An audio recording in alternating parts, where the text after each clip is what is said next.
Você já se viu em uma situação em que tudo parece desabar de uma vez, em que o céu, o chão e até a esperança parecem se voltar contra você? E se fosse você, sozinha com 3 filhos pequenos no meio de uma tempestade, o que faria? Talvez você pense que jamais sobreviveria. Mas é nessas horas, quando o desespero toma conta, que o destino costuma escrever as histórias mais bonitas. Essa é a história de Isabel, uma mulher que perdeu tudo numa única noite. E mesmo assim encontrou abrigo, fé e amor onde menos esperava. O cheiro de fumaça foi o primeiro aviso. Era madrugada quando Isabel se levantou, ainda tonta de sono, achando que o fogão a lenha podia ter pegado fogo. Mas o que viu pela janela fez seu coração parar. Do lado de fora, o celeiro do Coronel Braga, onde seu marido trabalhava, ardia em chamas. O vento espalhava fagulhas e gritos cortavam a escuridão. Isabel correu descalça pela terra molhada, o lenço escorregando da cabeça. Entre o som das labaredas, ouviu o nome dele sendo gritado. Elias, Elias, sai daí! Mas já era tarde. O estalo seco da madeira veio antes do grito, e em segundos o teto desabou. Ela nunca esqueceu o cheiro de fumaça misturado às lágrimas, nem o silêncio que ficou depois. Aquele tipo de silêncio que parece engolir o mundo. Naquele instante, Isabel entendeu que sua vida tinha sido partida em 2, antes e depois daquela noite. E no dia seguinte, o que restava do corpo do marido foi levado em uma carroça coberta por lona. Não houve missa, nem velório, apenas o sussurro frio do capataz. A senhora tem 2 dias para deixar a casa. O coronel não sustenta a viúva sem serventia. Sem serventia. Foi assim que passaram a chamá-la. Ela e os filhos, Clara, de 9 anos, Joãozinho, de 6, e Rosa, um bebê de colo, foram reduzidos a um fardo. Você já se imaginou sendo tratada como se a sua dor não tivesse valor? Como se a sua existência dependesse de ser útil para alguém? Isabel chorou calada, de cabeça baixa, enquanto empacotava o pouco que tinha. Uma trouxa de roupa, um terço e um retrato amarelado do casamento. No quintal, Clara tentava consolar o irmão mais novo, que perguntava repetidamente: Mamãe, para onde a gente vai? Ela não soube responder. Apenas o olhou com ternura e disse: Para onde Deus quiser, meu filho. Naquela tarde cinzenta de junho de 1887, Isabel começou a caminhar sem rumo pela estrada de terra batida. O vento soprava do sul, trazendo nuvens pesadas, e quando o sino da capela bateu 3 vezes, o céu desabou. A chuva veio grossa, fria, castigando sem piedade. Ela apertou Rosa no peito e seguiu, a barra da saia pesando de tanto barro. Clara segurava o braço da mãe com força, enquanto Joãozinho chorava de frio e cansaço. Você já andou na chuva com o coração quebrado, sem saber se está indo para frente ou apenas sobrevivendo? Isabel andava assim. Cada passo era um ato de fé. Tentou abrigo na igrejinha abandonada, mas as portas estavam trancadas. Pediu ajuda na venda da estrada, mas o dono apenas fechou as janelas. No século XIX, uma mulher sozinha era um risco, e uma mulher com 3 filhos, sem marido e sem dinheiro, era vista como desgraça anunciada. O vento rugia, a noite caía, e quando parecia que o mundo inteiro havia virado costas, Isabel viu, bem ao longe, uma luz bruxuleante no meio da serra. Uma lamparina, pequena, trêmula, mas suficiente para reacender a esperança. Olha, mamãe! Gritou Clara, apontando com a mão fria. Isabel apertou os olhos. Havia ali, entre as árvores, uma casa de madeira antiga, cercada por uma cerca torta e coberta de musgo. Ela respirou fundo, o coração aos pulos. Quando se aproximou do portão, leu a placa escurecida pela chuva. Cuidado, não entre. Por um instante pensou em voltar. Mas para onde? Não havia escolha. Pegou coragem, atravessou a cerca e bateu na porta. 3 batidas fracas, depois, mais 3. Nada. A chuva caía tão alto que parecia afogar o som. Então ela gritou: Por favor, tem alguém aí? Tenho crianças comigo. O silêncio respondeu. Depois, um som leve de passos se aproximando. A tranca se moveu. A porta se abriu, rangendo. Na penumbra da casa surgiu um homem alto, de ombros largos, barba grisalha e olhos cansados. O nome dele, ela descobriria mais tarde, era Mateus Antunes, ex-militar, viúvo, morando sozinho desde a morte da esposa e do filho pequeno. O olhar dele encontrou o dela. Sem dizer uma palavra, Mateus abriu espaço para que entrassem. Entrem logo. Essa chuva vai congelar vocês. Visabel hesitou por um segundo, mas o frio venceu o medo. Entrou com as crianças, tremendo da cabeça aos pés. A casa era simples, cheirava a lenha e a silêncio. Mateus jogou lenha no fogão e trouxe toalhas. Seca as crianças, eu vou esquentar algo. Ela quis agradecer, mas a voz não saiu. Apenas lágrimas silenciosas escorreram pelo rosto enquanto ela trocava as roupas molhadas das crianças. Você já sentiu a gratidão que dói? Aquela que vem quando alguém te oferece o que você mais precisa, sem pedir nada em troca? O caldo quente de feijão cheirava a consolo. Clara comeu devagar, observando o homem com curiosidade. Joãozinho, ainda desconfiado, sussurrou. Mamãe, ele é do bem? Isabel sorriu de leve. É sim, meu filho. Deus mandou ele para nós. Do lado de fora, a tempestade rugia, mas dentro daquela casa, o fogo do fogão crepitava e o som da chuva misturava-se ao respirar calmo das crianças. Rosa dormia no colo de Isabel e ela, pela primeira vez em meses, sentiu o corpo relaxar. Mateus sentou-se num canto, em silêncio, apenas observando. O olhar dele não era de curiosidade, mas de quem reconhece a dor porque já a viveu. Naquela noite, Isabel encostou a cabeça no travesseiro velho que ele ofereceu. E enquanto o vento batia nas janelas, pensou: talvez Deus ainda se lembre de mim. Você já teve essa sensação? De que, mesmo quando tudo desaba, uma pequena luz insiste em aparecer no fim da estrada? Pois foi assim que a vida de Isabel começou a mudar. Não com sorte, nem milagre, mas com a coragem de bater numa porta que dizia: cuidado, não entre. Às vezes, o destino se esconde atrás do medo. E só quem ousa atravessá-lo descobre o que realmente significa recomeçar.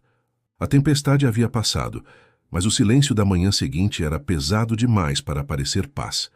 A casa de Mateus cheirava a lenha queimada e a roupa molhada secando perto do fogão.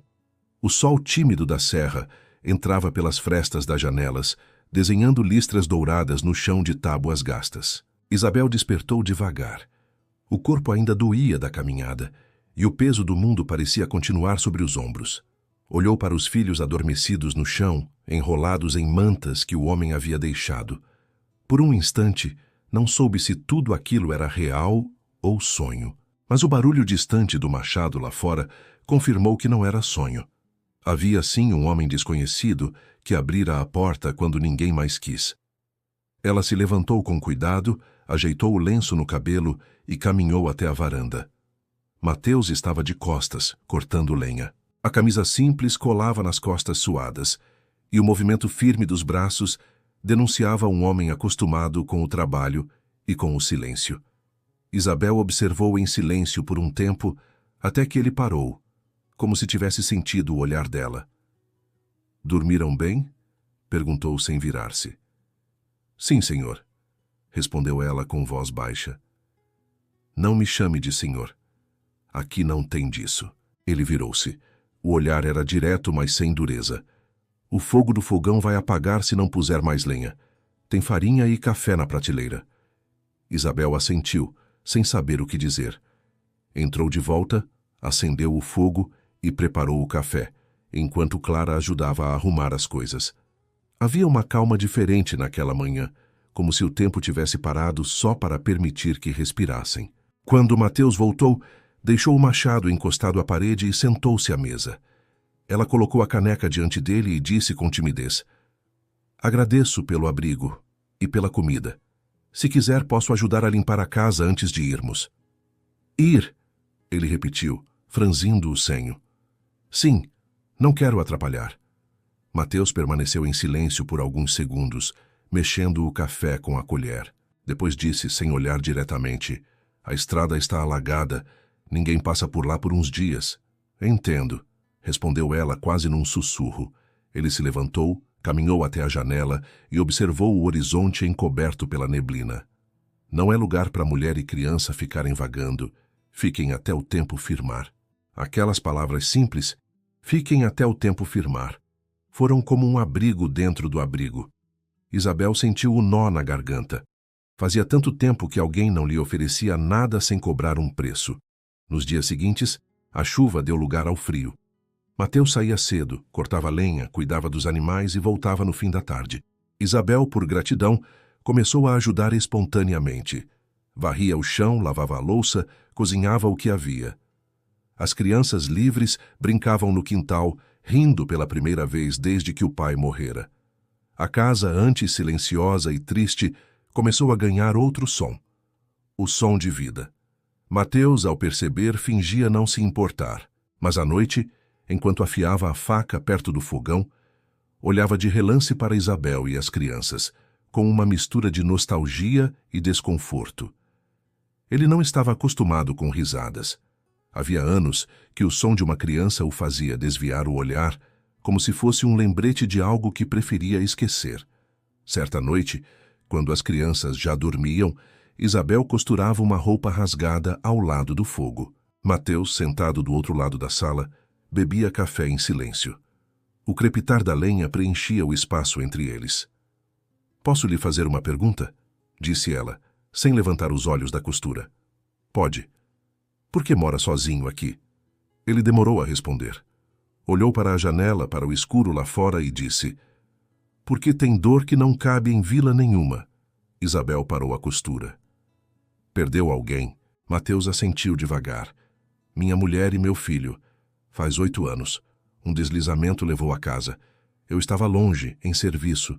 Quando voltei, a voz falhou." Ele respirou fundo. "O que sobrou está enterrado ali, atrás do pomar." O silêncio que se seguiu foi quase sagrado. Isabel enxugou uma lágrima discreta e disse: "Eu sinto muito." "Não precisa," ele respondeu, pousando a caneca. "A vida continua de um jeito ou de outro." Ela o observou por alguns segundos. Havia algo de profundo naquele homem.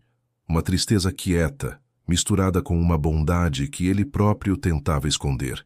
E talvez pela primeira vez, Isabel não sentiu medo de um silêncio masculino. Naquela noite, antes de dormir, Isabel olhou para as crianças adormecidas e agradeceu em silêncio. A casa não era dela. O futuro ainda era incerto, mas havia um sentimento novo crescendo ali, algo que não sabia nomear. Do lado de fora, a lua iluminava o quintal úmido. Mateus estava sentado na varanda, o olhar perdido no horizonte. Quando ouviu o choro baixo de Rosa vindo de dentro, levantou-se, entrou devagar e, sem dizer nada, balançou o berço improvisado até o choro cessar. Isabel o observava da sombra do quarto. Por um instante, não viu um estranho. Viu um homem que compreendia a dor de perder e, mesmo assim, ainda era capaz de acalmar. Naquela madrugada fria, ambos entenderam, ainda que sem palavras, que às vezes o destino une pessoas não pelo amor imediato, mas pela necessidade de cura. Que naquele velho casarão cercado por silêncio, o tempo começou aos poucos a costurar 2 corações quebrados. O inverno chegou de mansinho, tingindo o céu de um cinza que nunca se dissipava por completo. As manhãs eram cobertas de neblina e o canto dos galos se perdia entre o frio e o silêncio da serra. Isabel já se acostumara com o cheiro da lenha queimando, com o som do machado ao longe e com o barulho ritmado das botas de Mateus caminhando no assoalho. Aos poucos, a casa dele, antes tão triste, começou a se parecer com um lar. Clara e Joãozinho brincavam no quintal, catando galhos e folhas, inventando brinquedos de madeira. Rosa engatinhava sobre o chão de tábuas, sorrindo para o fogo do fogão, encantada com as faíscas que dançavam no ar. E Isabel, de avental simples, cantava baixinho enquanto mexia o caldo no tacho. Mateus, do lado de fora, parou o que estava fazendo para ouvir. Aquela voz suave preenchia o espaço de um jeito que ele não lembrava mais. Desde a morte da esposa, o som do riso e o som do canto eram coisas que lhe causavam desconforto, como se fossem lembranças vivas de um tempo que ele preferia esquecer. Mas agora, algo era diferente. O som da voz de Isabel não o feriu. Pelo contrário, parecia curar. Quando ela o viu na porta, com o chapéu na mão e o olhar distante, sorriu de leve. "O senhor vai querer comer agora?" "Já disse para não me chamar de senhor", respondeu ele, tentando esconder o sorriso. "Tá, sim, vou querer." Sentaram-se à mesa. Clara trouxe os pratos e Joãozinho, orgulhoso, colocou o pão que ele mesmo ajudara a assar. "Fui eu que fiz, seu Mateus", disse o menino empolgado. "É mesmo? Então vou comer 2 vezes." O riso das crianças encheu a casa. E pela primeira vez em anos Mateus riu também.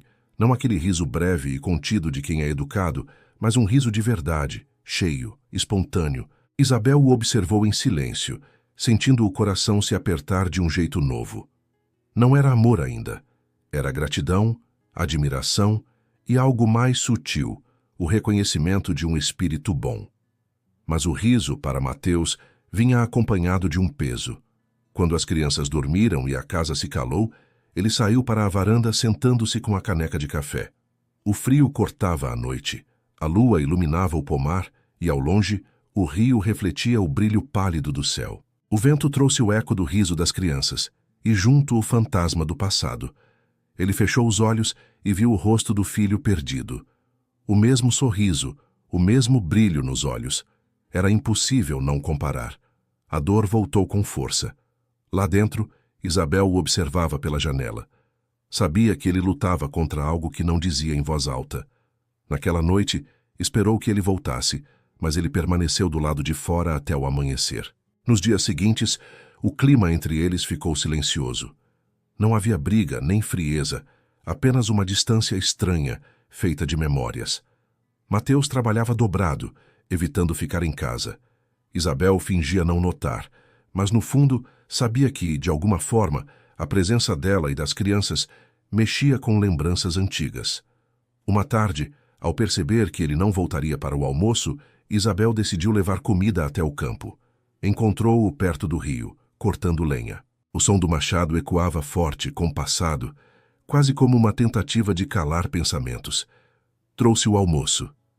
Ele parou, limpou o suor da testa e olhou para ela. Podia ter deixado lá. "E deixar esfriar?" respondeu, simples. Ele hesitou, depois largou o machado e se sentou no tronco caído. Comeram em silêncio, ouvindo o barulho da água. Depois de um tempo, Mateus falou. "Às vezes eu penso que a vida tem um jeito estranho de testar a gente. Quando tudo parece perdido, ela devolve algo parecido, só para ver se a gente aprendeu a valorizar." Isabel o olhou com ternura. "E o senhor acha que aprendeu?" Ele desviou o olhar para o rio. "Ainda não sei." Um silêncio suave se formou entre eles. Nenhum dos dois tinha pressa de ir embora. O vento levantava o lenço de Isabel, e o cheiro da comida misturava-se ao da terra úmida. Naquela tarde, o sol rompeu as nuvens pela primeira vez em semanas. A luz dourada tocou o rosto dela, e Mateus, por um instante, a viu de outro jeito, não como uma hóspede, mas como um pedaço vivo daquilo que o tempo havia levado.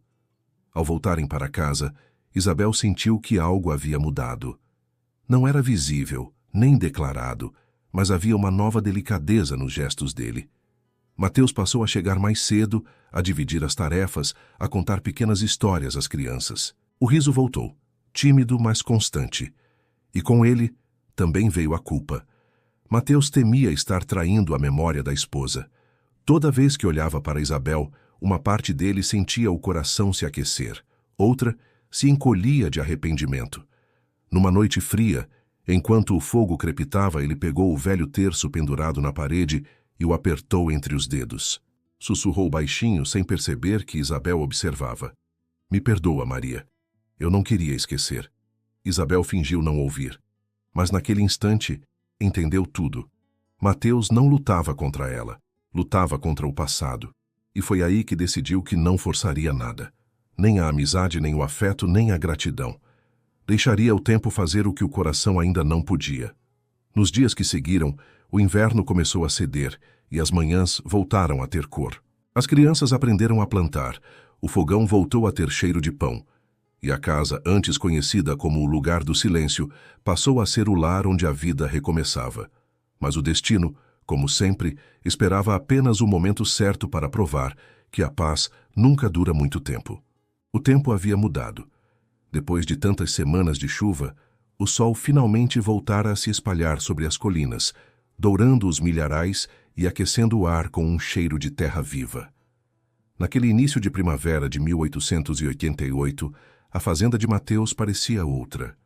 O pomar florescia. As crianças corriam pelo quintal, e Isabel, com as mangas arregaçadas e o cabelo preso num coque simples, lavava roupas na bacia do lado de fora. O vento soprava leve, e o riso dela se misturava ao das crianças. Mateus observava de longe, apoiado no cabo da enxada. Era uma cena simples, mas havia algo sagrado naquele momento. O som do riso, o mesmo que antes o atormentava, agora lhe trazia paz. Ele nunca dissera em voz alta, mas sabia que Isabel e as crianças haviam devolvido sentido à sua casa e à sua alma. Por volta do meio-dia, o latido dos cães anunciou o movimento na estrada. Mateus ergueu o rosto, franzindo o senho. Quase ninguém passava por ali. A fazenda ficava a léguas do vilarejo mais próximo. Um cavalo se aproximava devagar. O homem que montava usava chapéu de couro e carregava uma sacola de pano. Quando chegou ao portão, desmontou com esforço e amarrou o animal. Tinha o rosto avermelhado do sol e um sorriso curioso. "Boa tarde, seu Mateus", gritou de longe, acenando. Mateus reconheceu a voz. Era Pedro do armazém, o homem mais falante de toda a vila. "Boa tarde, Pedro", respondeu seco. "O que o traz por aqui?" "Ah, só passando", disse o visitante enquanto os olhos já vasculhavam o quintal. "Soube que andava precisando de mantimentos e trouxe umas coisas. Sal, fubá, querosene e umas novidades também." Mateus não gostava de visitas, principalmente das que vinham com mais curiosidade do que gentileza. Pedro entrou, tirando o chapéu e secando o suor da testa. Logo percebeu Isabel estendendo roupa no varal. Parou por um segundo, surpreso. Ora, não sabia que o senhor tinha visita, seu Mateus." O tom era malicioso, mas coberto por uma falsa educação. Isabel, percebendo o olhar dele, apertou o lenço na cabeça e cumprimentou com respeito. "Boa tarde, moço." "Boa tarde, minha senhora", respondeu Pedro, sorrindo de um jeito que fez Mateus cerrar o punho. "A dona é parente?" perguntou, fingindo inocência. "É uma viúva que precisou de abrigo", respondeu Mateus firme. "Está aqui com os filhos até arrumar um canto." Pedro fez que sim com a cabeça, mas os olhos continuaram observando, cheios de malícia. "Ah, entendo. Gente boa ajudando gente boa. Mas o povo da vila anda com a língua solta, sabe como é." "E o que andam dizendo?" perguntou Mateus num tom baixo, quase desafiador. Pedro coçou o queixo. Que o senhor se fechou demais, que agora tem companhia, e que a casa do velho Antunes voltou a ter fogo e risada. Isabel sentiu o rosto corar. Mateus respirou fundo, tentando conter a irritação. "Diga ao povo da vila que a vida dos outros não lhes diz respeito." Pedro riu, tentando aliviar o clima. "Calma, homem. Eu só trouxe as novidades. A vila é pequena, o povo fala para não morrer de tédio." Mateus não respondeu. Pagou o que devia, agradeceu e o acompanhou até o portão. Antes de montar o cavalo, Pedro ainda olhou para trás e disse: "Ajudar é bonito, seu Mateus, mas às vezes o coração da gente se atrapalha entre a caridade e o sentimento." Mateus não respondeu. Apenas ficou parado, observando o homem se afastar pela estrada até sumir entre as árvores. Naquela noite, o ar dentro da casa estava diferente. O silêncio parecia mais pesado. Isabel fingia costurar, mas sentia o olhar distante de Mateus. "O que foi?" perguntou sem levantar os olhos. "Nada", respondeu ele seco, só pensando. "É por causa do que aquele homem disse?" Ele demorou a responder. "Eu não ligo para o que falam, mas sei como o povo é." Ela pousou a agulha e o encarou. "Eu não tenho vergonha de estar aqui. O senhor me deu abrigo quando ninguém quis. Isso é o que importa." Mateus ficou em silêncio. Os olhos dele, porém, denunciavam o incômodo. Não era vergonha, era medo. medo de que os rumores chegassem longe demais e trouxessem consequências que nem ele poderia controlar. No século XIX, uma mulher morando na casa de um homem solteiro era motivo suficiente para a destruição da reputação, e às vezes, até coisa pior. Nos dias seguintes, os rumores se espalharam, primeiro na venda da vila, depois no confessionário da igreja. Logo todos sabiam que o viúvo Antunes andava abrigando uma mulher bonita e seus 3 filhos. Alguns diziam que era pecado, outros que era destino, mas nenhum deles conhecia a verdade. Isabel percebeu as mudanças sutis, os olhares desconfiados, as palavras sussurradas quando ia ao vilarejo buscar sal ou sabão. Começou a evitar saídas. Ficava mais tempo na fazenda, cuidando das crianças, tentando não dar motivo para novas línguas. Mateus, por sua vez, ficou mais calado do que nunca. Era um homem justo, mas de temperamento firme. A injustiça o corroía mais do que qualquer ofensa direta. Uma tarde, Clara voltou chorando da fonte. As meninas disseram que a mamãe vive com um homem que não é o pai. Soluçou agarrada à saia de Isabel. Isabel sentiu o sangue gelar. Ajoelhou-se, segurando o rosto da filha. Olha para mim, minha filha. Eu olhei. Elas disseram que é pecado. Os olhos de Isabel se encheram d'água, mas antes que dissesse algo, Mateus apareceu na porta, a expressão dura. Chega disso, disse com voz firme. Aqui ninguém faz nada errado. As crianças se calaram. O vento soprou pelas janelas, levando o cheiro de chuva. Isabel ficou de pé, o coração apertado. Sabia que, a partir daquele momento, a paz que haviam construído estava por um fio. Naquela noite, Mateus saiu de casa. Andou até o pomar, olhou para o céu e murmurou com a voz pesada. Deus, eu só quis ajudar. Não mereço ver isso virar maldade. De dentro da casa, Isabel o ouviu. E sem saber como, sentiu que algo mudaria dali em diante. Como se uma nova tempestade estivesse se formando. Não no céu, mas no coração das pessoas. O domingo amanheceu com o canto dos galos e o cheiro de café fresco. Mas o silêncio que pairava dentro da casa era diferente. Isabel tentava agir com naturalidade, varrendo o chão, trocando a roupa das crianças, acendendo o fogão. Mas o olhar distante de Mateus dizia o que as palavras não conseguiam. Os dois quase não se falavam desde o episódio com Pedro do armazém. Aquela visita tinha deixado rastros que nem o tempo, nem a rotina conseguiam apagar. O que antes era calma, agora era cautela. Mateus saía cedo para o campo. Isabel ficava em casa com os filhos, e ambos, em silêncio, fingiam que a vida seguia normal. Mas o que acontece quando o silêncio é mais barulhento que qualquer grito? Naquela manhã, o som de um cavalo aproximando-se quebrou a tranquilidade. Mateus olhou pela janela e reconheceu o visitante, antes mesmo de ele descer da cela. Padre Anselmo, o homem mais respeitado da vila. Vestia batina preta e carregava um olhar que misturava piedade e julgamento. Bom dia, filho, disse o padre, com voz mansa, mas firme. Precisamos conversar. Mateus limpou as mãos no pano da calça e fez sinal para que ele entrasse. Isabel, ao ouvir a voz, apressou-se em ajeitar o lenço na cabeça e recolher as crianças para o quarto. O padre sentou-se à mesa e, por alguns segundos, apenas observou o ambiente. Os móveis simples, o cheiro de lenha, as flores secas num jarro, tudo parecia honesto, mas o olhar dele procurava algo mais.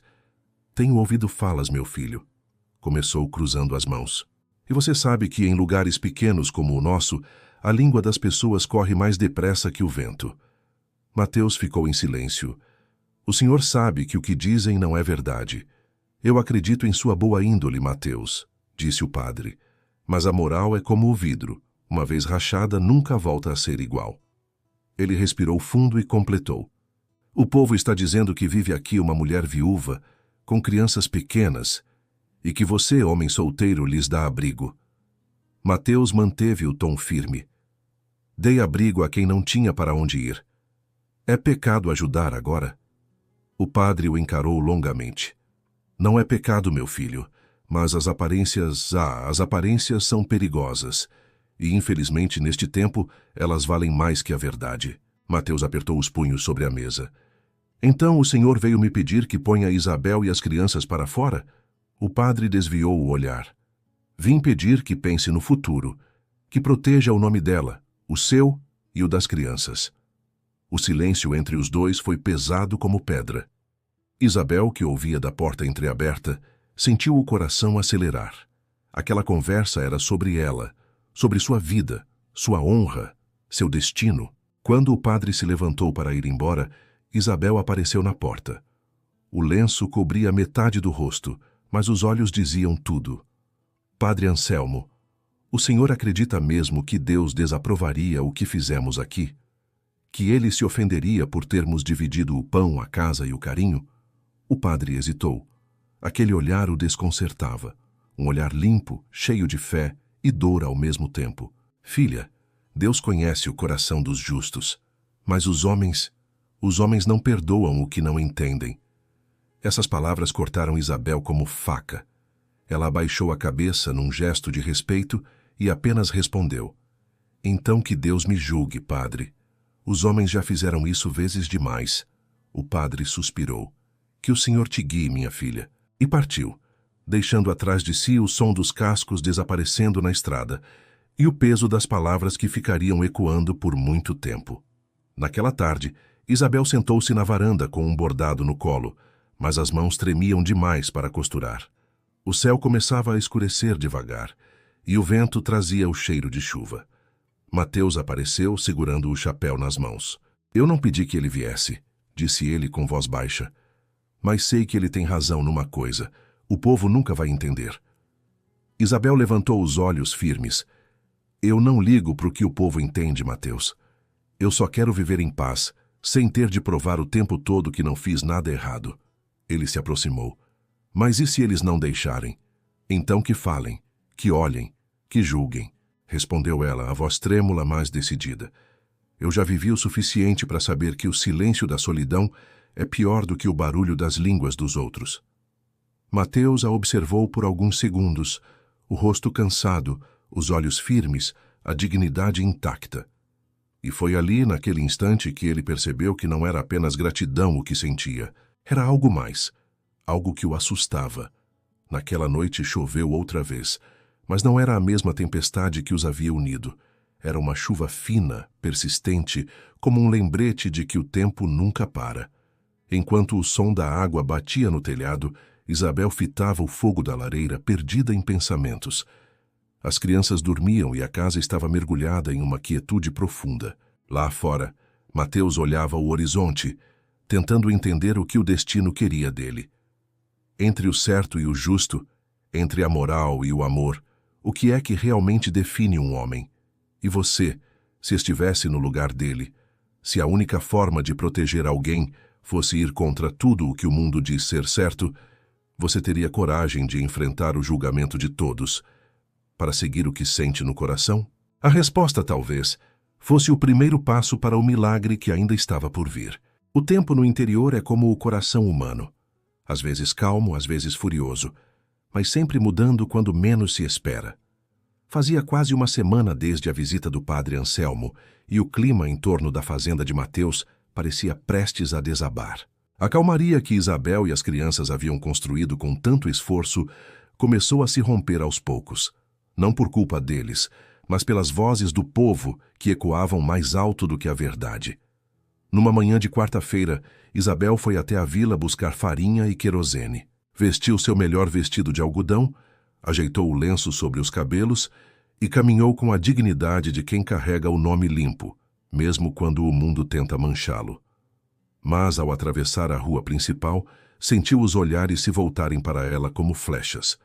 As mulheres cochichavam nas portas, os homens paravam a conversa no balcão da venda e até as crianças a observavam com uma curiosidade cruel. Na porta da padaria, Dona Mercedes, a parteira mais velha da região, cruzou os braços e disse em voz alta o suficiente para que todos ouvissem.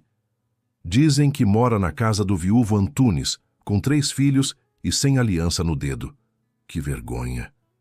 Isabel parou por um segundo segurando a cesta com força. Os olhos dela ardiam, mas a voz saiu firme. Vergonha é deixar alguém morrer de fome e frio, Dona Mercedes. A mulher corou, mas não respondeu. Isabel seguiu o caminho com a cabeça erguida, mas por dentro o peito ardia. Era como se a cada passo uma lembrança da tempestade voltasse para lembrá-la.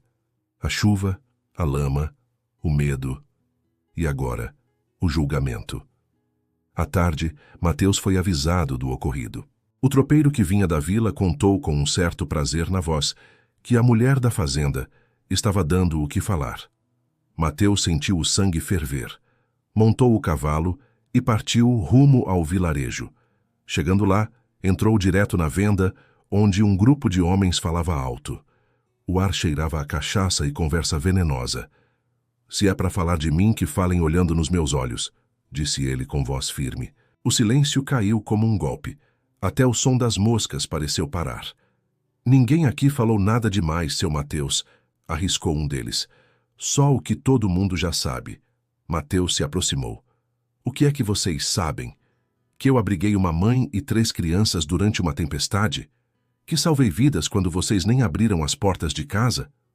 Os homens se entreolharam, desconfortáveis. Mas o mais atrevido respondeu. Ninguém está dizendo que foi errado ajudar, só que há jeitos e jeitos, não é? Uma mulher bonita, sozinha, num rancho com um homem viúvo. O som do tapa ecoou antes que a frase terminasse. Mateus não era de perder o controle, mas ali, naquele instante, perdeu. Quem mais quiser julgar que vá falar com Deus, gritou antes de sair, deixando um silêncio pesado atrás de si.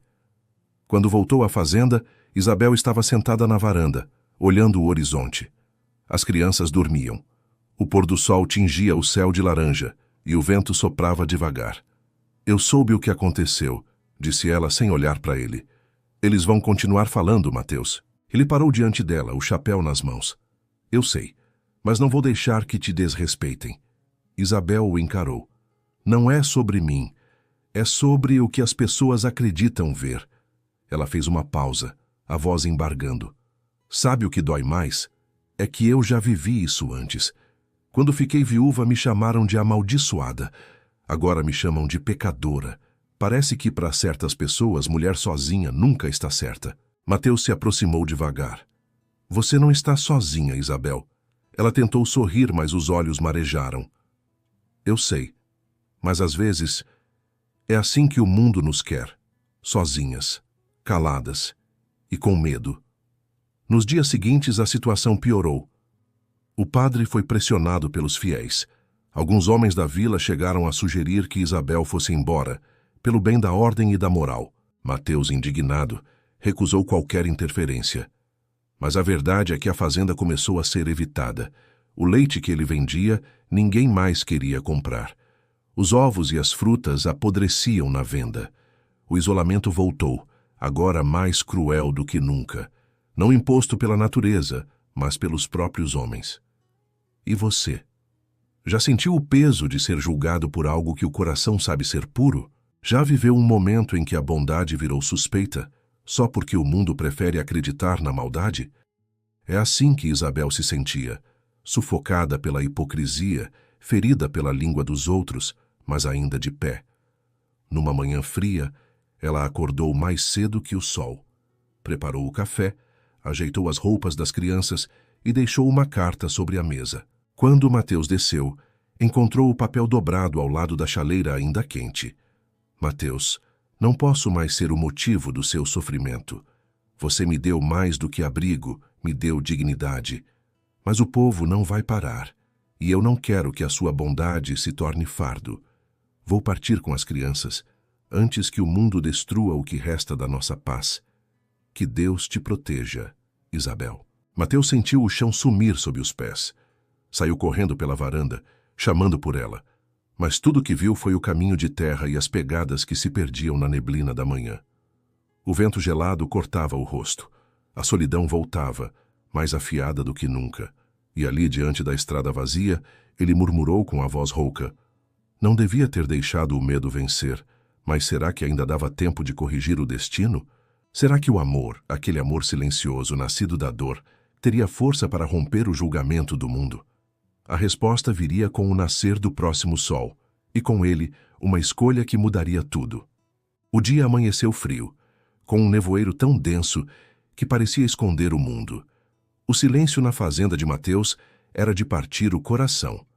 A mesa do café ainda estava posta, mas as xícaras permaneciam intocadas, como se esperassem por mãos que não voltariam. Isabel havia partido antes do nascer do sol, levando apenas uma mala pequena, os filhos e a coragem. Coragem essa que ele sempre admirou, e agora o castigava. Mateus ficou parado na varanda, olhando o horizonte se apagar sob a neblina. No peito, um peso. Não de raiva, mas de arrependimento. Ele sabia que ela partira para poupá-lo do julgamento, mas o que era a reputação diante da perda daquilo que dava sentido à vida? Por um instante, pensou em deixar tudo como estava. Deixar que o tempo apagasse as lembranças, como fazia com as marcas de chuva nas janelas. Mas então, ao olhar o lenço de Isabel esquecido sobre a cadeira, algo dentro dele se quebrou. Pegou o lenço, fechou o punho e murmurou: "Eu não vou deixar que a maldade vença o bem." Montou o cavalo, ajeitou o chapéu e partiu. O vento cortava o rosto, e a estrada úmida levantava cheiro de barro e solidão. As árvores se curvavam sob a brisa, e cada curva da estrada parecia perguntar: vale a pena lutar contra o mundo por alguém? Mas Mateus já sabia a resposta. Chegou à vila ainda pela manhã. As pessoas o observaram com surpresa e medo. O silêncio se espalhou, como se o próprio vento tivesse parado para ouvir. Ele desmontou do cavalo em frente à igreja e entrou, o som das botas ecoando entre os bancos de madeira. Lá dentro, o padre Anselmo acendia velas diante do altar. "Padre", disse Mateus, a voz rouca, "preciso saber por onde ela foi." O padre se virou, surpreso com o tom firme do homem. "Isabel?" "Sim. Ela deixou a fazenda hoje cedo." O padre hesitou. "Já ouvi dizer que pegou o caminho de Santa Clara para buscar abrigo com uma prima distante." "Mas, Mateus, eu não vim pedir bênção, padre. Vim pedir perdão." "Perdão?" "Por ter deixado o medo falar mais alto que o coração." O padre o observou por um instante, depois abaixou a cabeça, emocionado. "Vá, filho. Às vezes Deus fala mais alto na estrada do que dentro da igreja." Mateus agradeceu e partiu. O caminho até Santa Clara era longo e cheio de curvas. O céu ameaçava chuva e o vento soprava com força. Mas nada disso o fez parar. Cada quilômetro percorrido era como atravessar uma parte de si mesmo. A culpa, o orgulho, o medo, tudo ia ficando para trás. O som dos cascos contra a terra misturava-se às batidas do coração. Um coração que pela primeira vez em muito tempo batia por alguém além dele. Quando o sol começou a se pôr, avistou um grupo caminhando pela estrada de barro. Uma mulher de saia longa, segurando uma menina pela mão e carregando outra no colo. Os passos eram lentos, cansados. Mesmo de longe, ele soube que era ela. Mateus desceu do cavalo e gritou: "Isabel!" Ela se virou. O vento soprou o lenço do cabelo, revelando o rosto suado e cansado, mas ainda belo. Um rosto que ele nunca esqueceria. As crianças o reconheceram primeiro. "Tio Mateus!" gritaram correndo até ele. Ele se ajoelhou abraçando as três ao mesmo tempo. Quando levantou o olhar, Isabel estava parada, imóvel. "Por que veio?" perguntou a voz embargada. "O povo vai falar ainda mais." Mateus deu um passo à frente. "Deixe que falem, que o mundo todo fale se quiser. Eu só quero que você volte para casa." "E se eles nunca nos aceitarem?" sussurrou ela. Ele sorriu, cansado, mas firme. "Então a gente constrói um mundo onde o amor vale mais que a aceitação." As palavras pairaram no ar, pesadas e simples como a verdade. Isabel chorou, não de tristeza, mas de alívio, de saber que finalmente alguém a via não como um fardo, mas como uma escolha. Mateus tirou o lenço do bolso, o mesmo que ela havia esquecido, e entregou. "Acho que isso te pertence." Ela pegou o lenço, segurando a mão dele junto. O toque foi breve, mas dizia tudo. Ali no meio da estrada poeirenta do século XIX, sob um pôr-do-sol alaranjado e lágrimas sinceras, dois destinos quebrados se reencontraram. De volta à fazenda, o povo ainda falava. Mas as palavras já não doíam tanto, porque agora Cada rumor era apenas o eco de um passado que não lhes pertencia mais.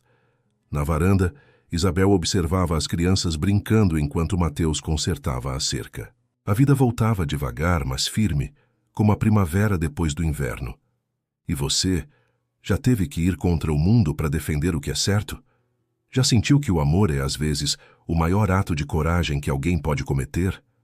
Se sim, então talvez entenda o que Mateus e Isabel descobriram naquele dia, que a verdadeira redenção não vem do perdão dos outros, mas da coragem de perdoar a si mesmo por ter demorado a amar.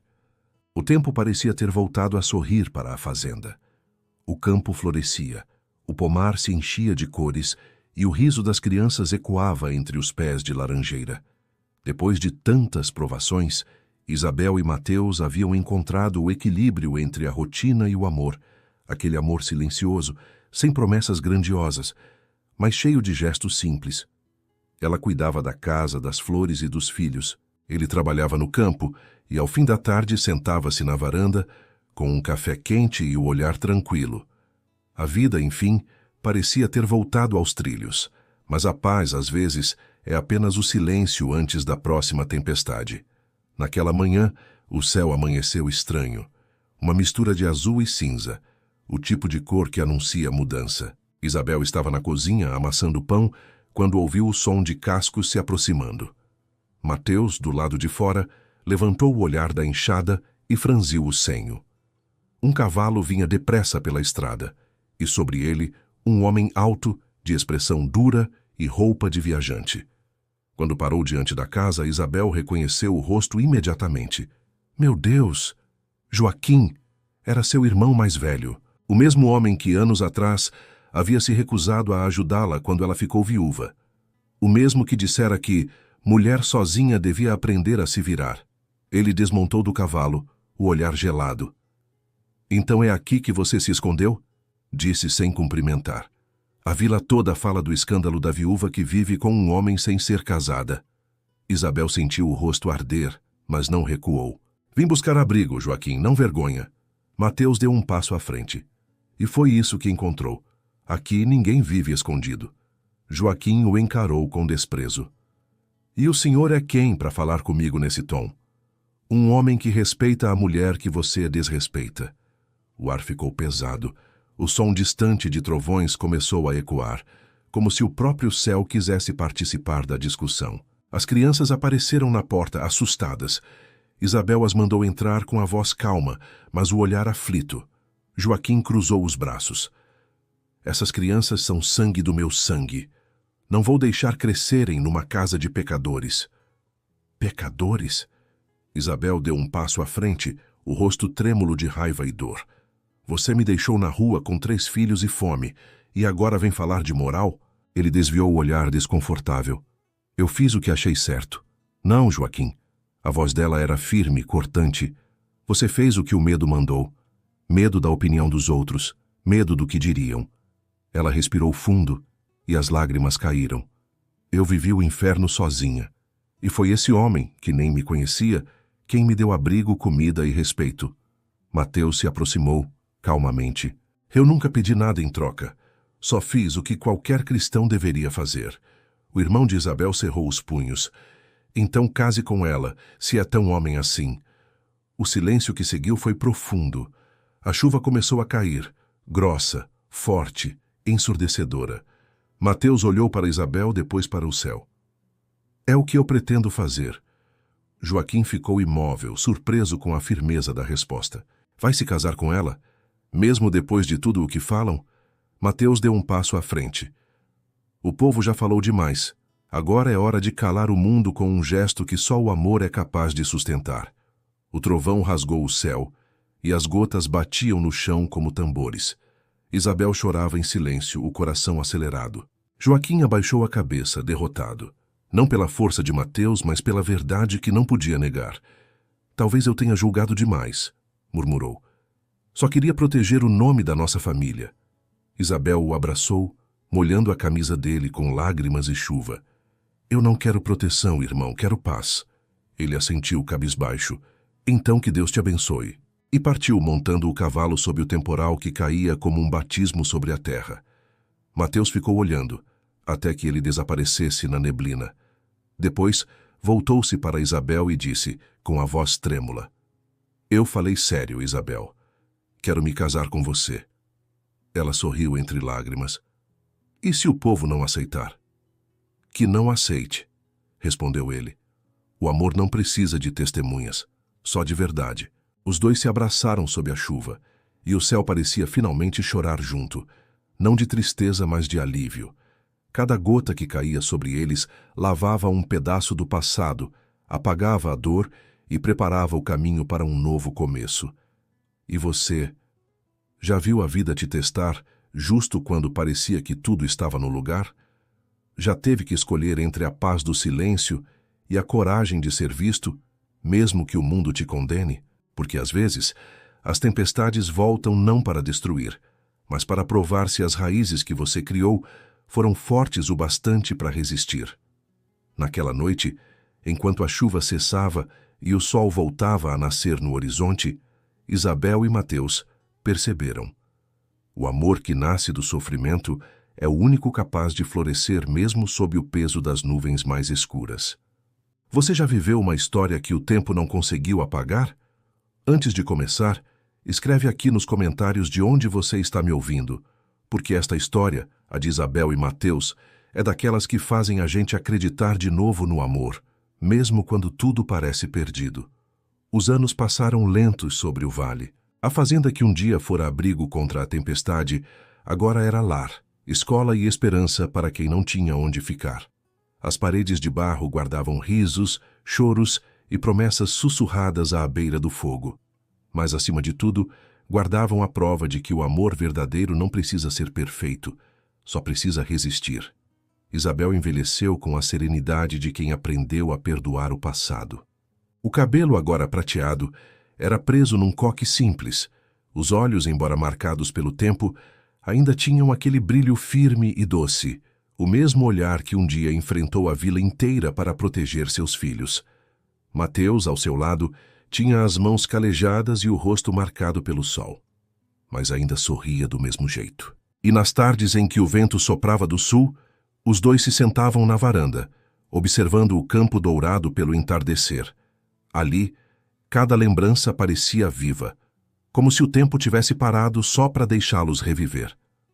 Num fim de tarde de 1903, Isabel acordou mais cedo da sesta. O sol já se deitava atrás dos morros e o céu ganhava tons de cobre e vinho. Havia algo diferente naquele dia. Uma calma bonita, uma paz que vinha de dentro. Ela preparou o café, chamou Mateus e os dois se sentaram à mesa de madeira, a mesma de tantos anos atrás. O silêncio era leve, confortável, como uma velha canção que não precisa mais de palavras. Você já percebeu, Mateus? Disse ela, olhando para o horizonte. Como o tempo passou depressa? Passou sim, mas deixou tudo no lugar certo, respondeu ele com um sorriso cansado. Ela o observou por alguns segundos e depois baixou os olhos. Sabe, às vezes penso que o tempo não leva a gente embora. Ele só ensina a ficar de outro jeito. Mateus pegou a mão dela. Isabel, o tempo não me levou de você nem por um segundo. E ficaram ali, de mãos dadas, ouvindo o vento brincar nas folhas enquanto o mundo lá fora continuava girando. À noite a fazenda se encheu de vozes. Os filhos e netos tinham vindo visitar. A cozinha fervia em risadas, cheiro de pão e histórias contadas ao redor do lampião. Pedro falava das viagens pela serra. Ana mostrava bordados novos. Sofia tocava uma melodia suave no violão. E Isabel, sentada na cabeceira da mesa, olhava para cada rosto, cada gesto, cada riso, e via ali o fruto de tudo o que um dia lutou para proteger. No meio da conversa, Mateus se levantou e ergueu o copo. A mulher que me ensinou o que é coragem, disse ele com a voz embargada. A Isabel que fez da dor uma casa e da fé um caminho. A mesa inteira aplaudiu, e Isabel sorriu emocionada. As lágrimas escorreram devagar, como quem agradece a vida por ter deixado o amor florescer, mesmo em solo árido. Mais tarde, quando todos já dormiam, Isabel levantou-se devagar. Abriu a porta da varanda e olhou para o céu. A lua estava cheia, prateada, refletindo nas plantações como se derramasse bênçãos. Ela respirou fundo. O vento balançava o vestido branco, e o som das cigarras fazia companhia ao coração dela. Por um instante, sentiu que a alma era leve, como se o tempo, cansado de correr, tivesse parado só para ouvi-la respirar.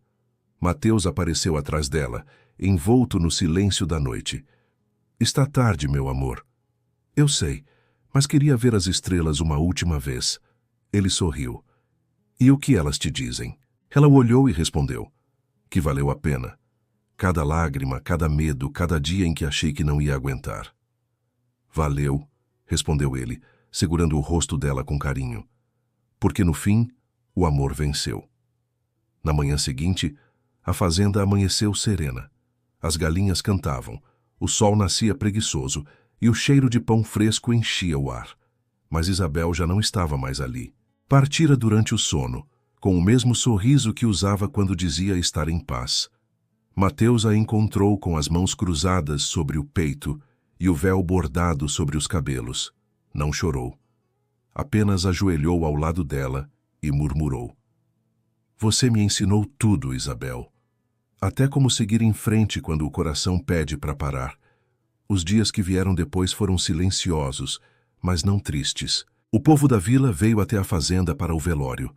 Homens e mulheres que um dia a julgaram agora baixavam a cabeça em respeito. Algumas senhoras, entre lágrimas, diziam: ela foi diferente. Fez o que ninguém teve coragem de fazer. E o padre Anselmo, com voz comovida, declarou: Isabel Antunes nos provou que o verdadeiro milagre não é sobreviver à tempestade, mas ter coragem de amar depois dela.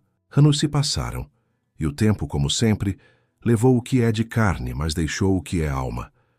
A velha fazenda continuou de pé, e nas noites de chuva, quando o vento sopra do norte, dizem que ainda se ouve o som leve de duas vozes conversando na varanda, como se Isabel e Mateus ainda estivessem ali, cuidando do lar que o amor construiu.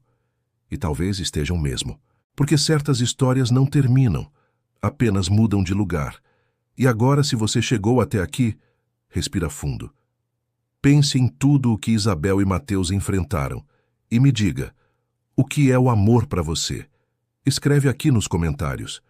Quero saber de onde você está me ouvindo e o que essa história fez você sentir. Porque histórias como essa só continuam vivas quando são contadas. E o amor? O amor só vence quando é compartilhado. Então inscreva-se no canal, deixe seu comentário e nunca se esqueça, não importa o que o mundo diga, se o seu coração é verdadeiro, o tempo sempre vai te dar razão. Fim de A Tempestade e o Silêncio, o destino de Isabel. Aviso, a história acontece em zona rural dos anos 1800.